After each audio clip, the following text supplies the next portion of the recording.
I'm a very hands-on type learner.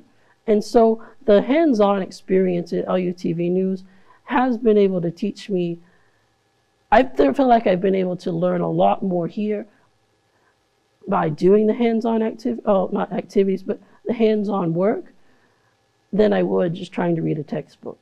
A lot of times when you're doing the hands-on learning, you don't even realize that you're learning.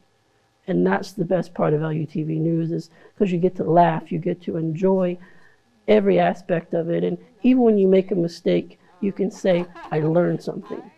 I've talked to other individuals that go to even bigger universities, and those universities do not provide them with the hands-on skills, or they don't even have a news station.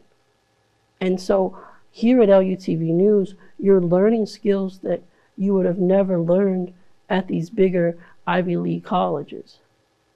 Because that's the importance of LUTV News, is they want you to learn, they want you to achieve, and they want you to be successful at all of your aspirations that you have for life.